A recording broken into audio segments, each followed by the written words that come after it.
విశాఖ భీమిలి దాకమర దగ్గర అనుమానాస్పదంగా ఒక మహిళ అయితే కాల్చి చంపబడింది. అయితే ఎందుకు చంపబడిందని చెప్పి నిన్న పోలీసులు ఆరా తీయడంతో తాలూకాలో మిస్సింగ్ కేసు నమోదైంది. వాళ్ళ అబ్బాయి పోలీస్ స్టేషన్ ఆశ్రయించడంతో ఈ ఉదంతం బయటకు వచ్చింది. మనతో పాటు వాళ్ళ అబ్బాయి ఉన్నాడు. అమ్మ అసలు ఎప్పుడు జరిగింది? మీకు ఎలా తెలిసింది ఇది? మేము 8కి 9 కల్లా బయటికి వెళ్ళింది ఇంటి నుంచి. నిన్న 9 తర్వాత ఎన్నిసార్లు కాల్ చేసినా లిఫ్ట్ చేయట్లే. ఇంకా కానూరి వెంకటలక్ష్మి. నిన్న సాయంత్రం వెళ్ళి పోలీస్ స్టేషన్కి కంప్లైంట్ ఇచ్చాం. మా బాబాయ్ అన్నయ్య వెళ్ళి అక్కడ మిస్సింగ్ కేసు అని వెళ్తే అక్కడ ఫోటో చూపించారు. ఈ ఫోటో ఇది మీ మమ్మీ అయినా మిస్సింగ్ అయ్యారని భీమిలీలో. మా అన్నయ్య స్పెట్స్ చూశాడు. స్పెట్స్ మా ఆవనే ఇంటికి వచ్చారు పోలీసులు నాతో ఇంటికి అన్నీతోని. వచ్చిన తర్వాత ఏమో మా అమ్మవి అని నేను చూశాను. స్పెట్స్ చూసావన్నీ మా అమ్మని కన్ఫర్మ్ అయింది. ఎప్పుడు వెళ్ళారు? మేము ఆఖరిసారిగా ఎప్పుడు మాట్లాడింది? 10:30కి. 10:30 తెల్లవారా? నైట్. మీకు ఎప్పుడు తెలిసింది? నిన్న తెల్లవారు తెలిసిందా? నిన్న సాయంత్రం 7:30 అలా. 7:30 తెలిసింది. సరే చెప్పండి, మీరు అమ్మాయి ఏం పేరు? వెంకటలక్ష్మి. ఏ ఊరు సార్?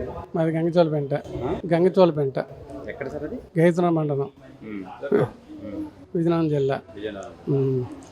ఎప్పుడు మీ అమ్మాయి అల్లుడు ఏది ఎప్పుడు అయ్యేది? అల్లుడు చనిపోయి చాలా రోజులు అయిందండి, 10 సంవత్సరాలు అయిపోయింది.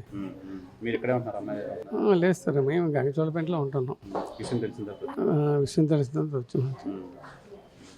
ఏమంటారు ఇప్పుడు మన వాళ్ళిద్దరు ఏమన్నారంటే, తాతయ్య అమ్మకు ఫోన్ చేస్తే నైట్ వెళ్ళింది, ఫోన్ చేస్తే మరి ఎత్తలేదు, ఏంటంటే గాబరా ఉందంటే రా అంటే నేను ఈ టైంలో రాలేనురా అని సార్. అంతే, తెల్లవారు వచ్చాను.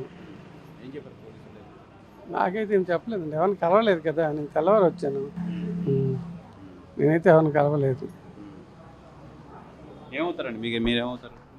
నాకు చనిపోయిన ఆవిడ కూతురు అవుతుందండి. ఏంటి అదే రాత్రి మా అబ్బాయిని మా కోళ్ళు వీళ్ళు ముగ్గురు కలిపి వెళ్ళారండి. వెళ్ళిన తర్వాత పోలీస్ కంప్లైంట్ ఇచ్చారు. ఇవ్వగానే తెలిసిందనమాట.